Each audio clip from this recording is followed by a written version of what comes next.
How do I introduce this? Just start reading it? Yeah. Cool. Okay. Well, for what it's worth, here goes. I'm always awed by nature and how no two things are alike, as well as what it can teach us about our own lives. Why I dislike stereotyping and labels, putting people in boxes and ignoring the individuality. People's lives fascinate me, again, each unique. Too much curiosity for my own good. I am the most objective person I know, partly through the theater where the play's the thing, so nothing is taken personally in the best ones. I don't like playing games. One of my major flaws, little tact or diplomacy. There isn't time. I'm a skeptic, you gotta show me. I thus have little imagination or intuition. Always I'm asking why. Life, as Emerson said, is an exercise in cause and effect, so I'm always seeking causes. I can believe in ESP and metaphysics because it makes sense and solves so many puzzles. I don't like drugs because I don't want anything acting on me without my control. Gotta be in charge.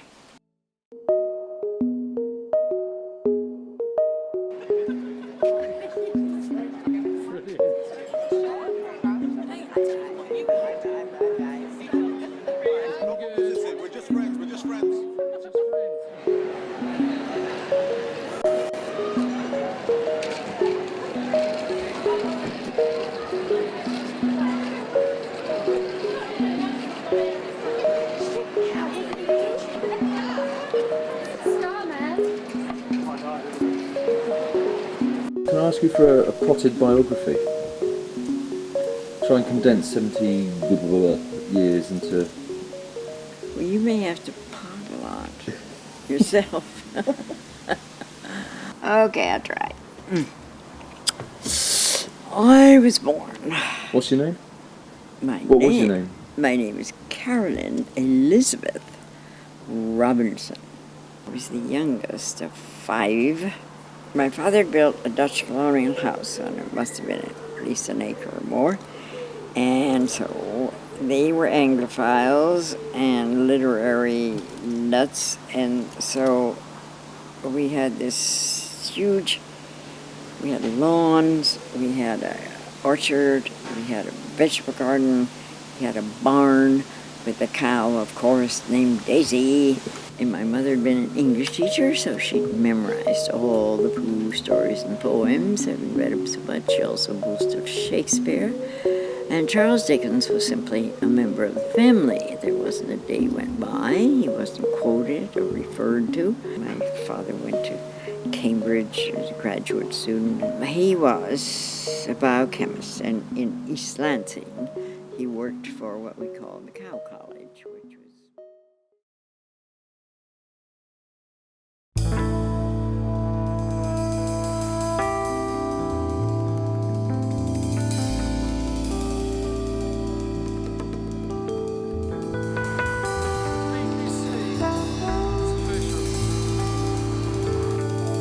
We have Carolyn here, so we're ready to start whenever you are. Oh, so the lady that's interviewing me is somewhere else. Yes, they'll switch over from this to the other studio where they're going to be. So you'll need to wear your headphones. Oh. And let's set this microphone. It's going to ruin my hair, though. It's very loud, isn't it? Yeah. What's the fee? I have no idea. Mm-hmm. No, I wasn't. Oh, yeah. Mm-hmm. Well, we had 2 houses, which is not generally known. He lived with us from December to April in San Francisco, and then we moved to San Jose in 53.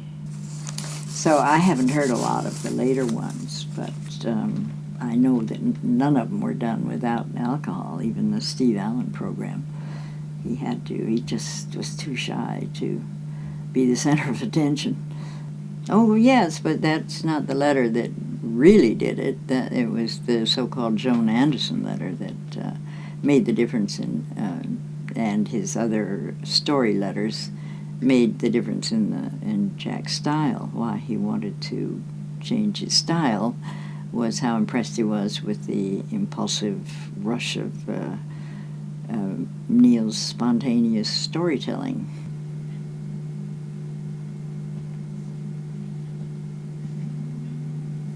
Well, he was 20 when I met him, and 21 when we married. Oh, well, I didn't, no, he didn't write about me in the early books. You don't write about having an affair with your best friend's wife. That is not done. And also there are children to grow up and read books. So he camouflaged me in On the Road. So, really high energy and very exciting times. And then in film school, which incidentally was in less than a year, Neil would go to the fridge for a beer once in a while, but he wasn't the drinker he's supposed to be.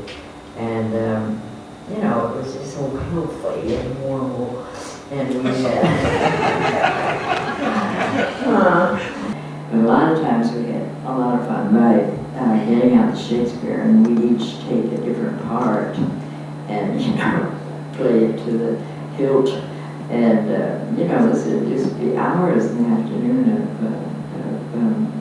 reading different characters in one or another Shakespeare play. I hope this isn't transgressing too much of the family, but what kind of father was Neil? Oh, great. And then number two, did your mother, before she left us, did you ever have sort of reconciliation, see that her daughter wasn't really all that bad? Well, I wasn't bad, but my associates, my husband was. They, before he was arrested, they liked him a lot, and they liked our children. I had 2 brothers and 2 sisters, all who had children, and didn't make me too popular that she was always telling everybody how much she liked mine better. But, no, they liked Neil a lot, and it's just that's what things were like then. I mean, prison, and you see, Neil always managed to leave clues.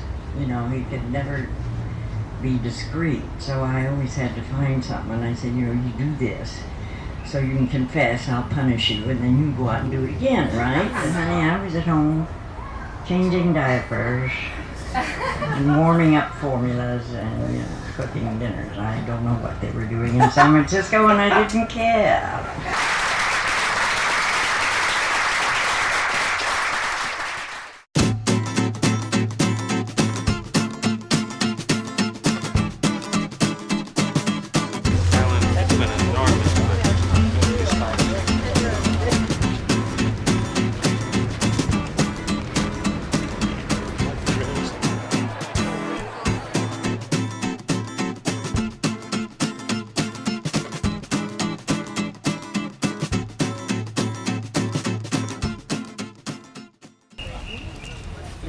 Do you want to meet the author? I met her. She doesn't. Oh, you met her. She doesn't like me too much. Oh, yeah, you're the Neil playing teller. That's right. I never forgot you. Joel. Joel, I thought it was something like Joel. Yeah, something like that. Joel. Christmas.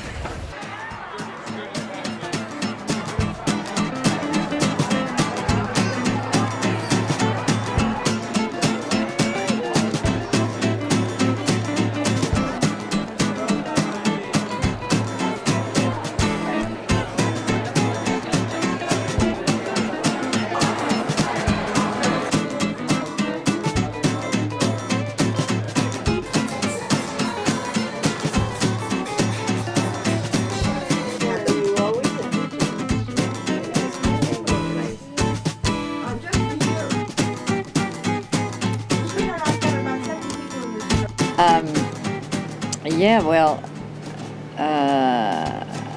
Come on. Stand by. Sorry. My last birthday party.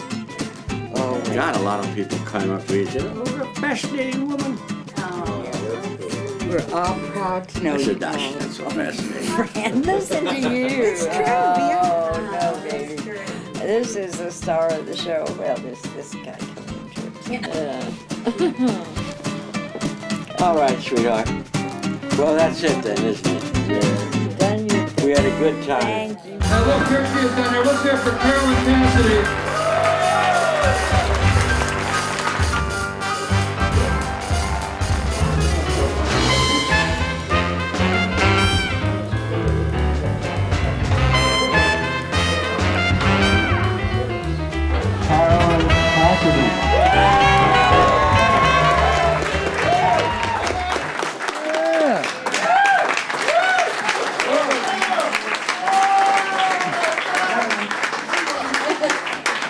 All right.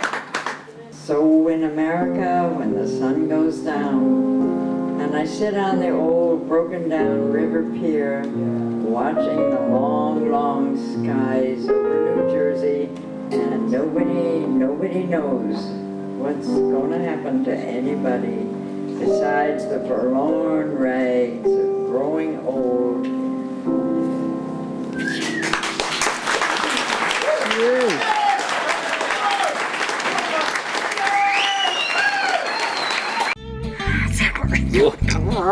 Oh, I'll edit that bit out. Thank you, do that. Yes, sorry. I couldn't be smoking too much, could I?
Well, of course, both Neil and Jack were indoctrinated by Roman dogma, and I both understood intellectually that doesn't make any sense. So, but they still, when they get them that young, they never ever got over the fact they were miserable, unworthy worms and sinners. They never did, even though, intellectually they knew better. So both of them always had this tremendous sense of guilt. So he'd have to work to show that he was worthy. Thank you, Catholics. And but the Roman Church insists, death,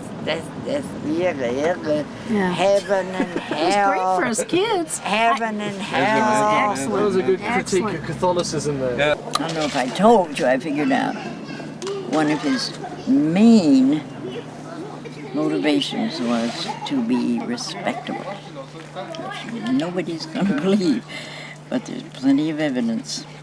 Me in the first place. He wasn't about to meet very many upper middle class educated women. So, and then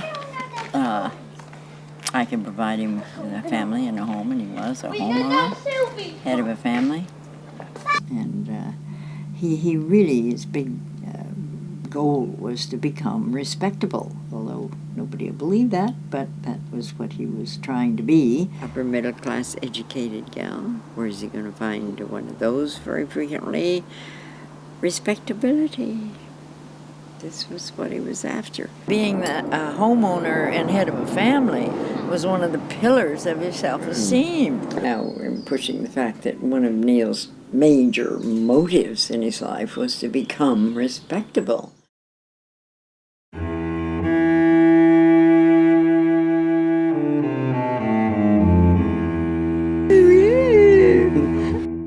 This is so much fun. Oh, no, it's not.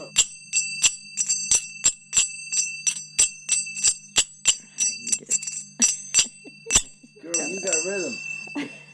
Well, I tried. I mean, it's not easy. And then here's this. prayer thing. What's that? It's, you know, it's a Buddhist, I don't know how you... Knuckle duster. Finger... No, what is it? Yeah, I don't know. I mean, somehow your fingers do something or other. It's a prayer thingy. I'm sorry, I probably have the fingers wrong, but anyhow, it was something. Or so like worry beads or something. You Something like roll that, it. I guess, or, you know, whatever. It's a prayer thingy. Something. Prayer thingy. I'm sorry, I used to know and I've forgotten. Well, that describes it perfectly, Oh, because that's dear. exactly what I would have called it. Well, it's beautiful, It though, is beautiful, isn't it? You know, I'm sorry, I think it's something like this. Yeah, These guys had a lot of spare time on their hands, you know that. Carly!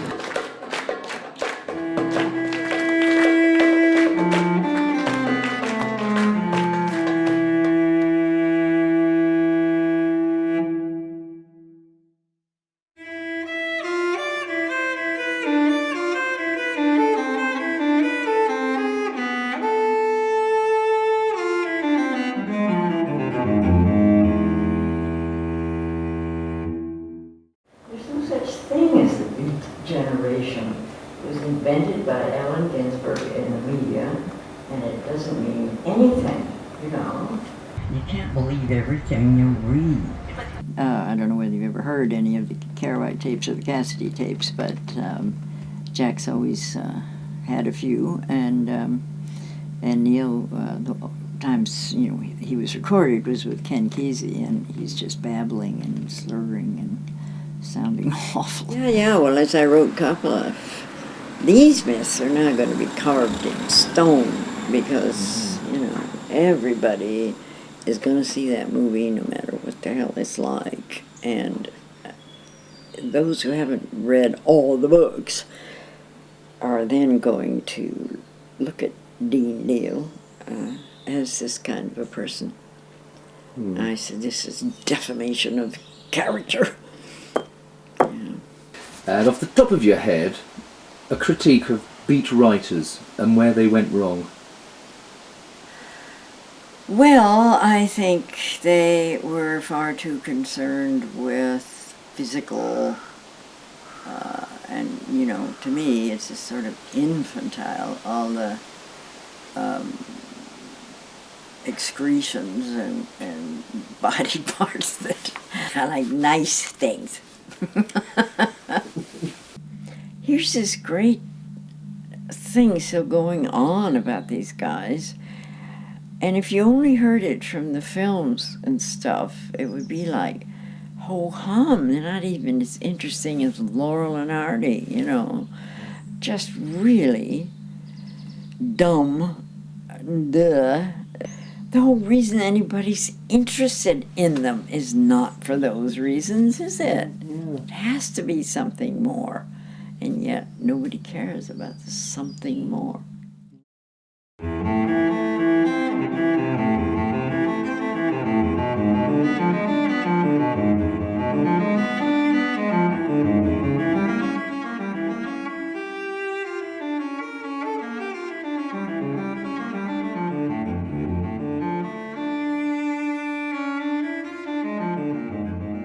Anything happens to any of these beat people, all the media, or that's a bit much, but at least several journalists get to me.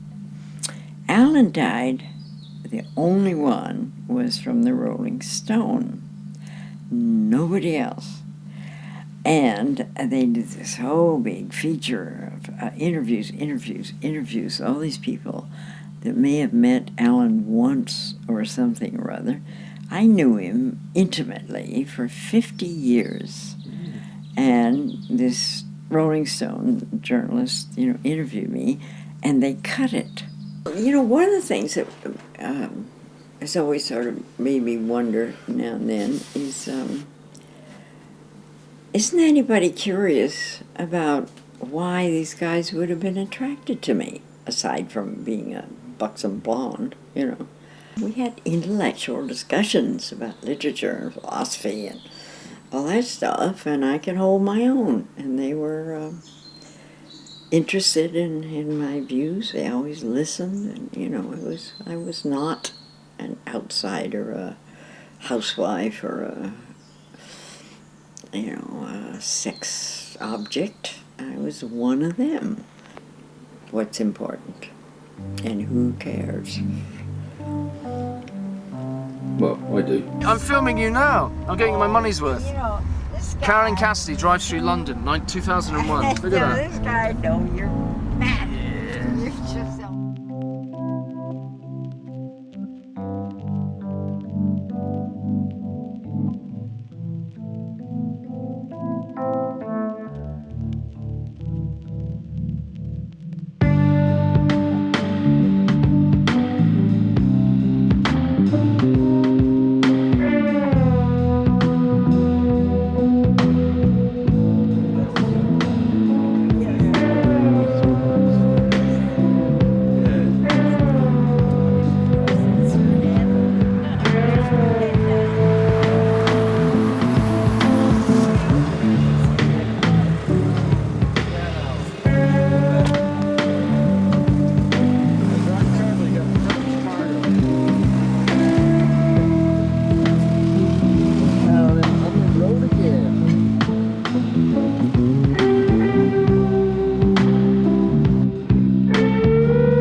Most events are inexpressible because they happen in the region of the soul where no word can penetrate.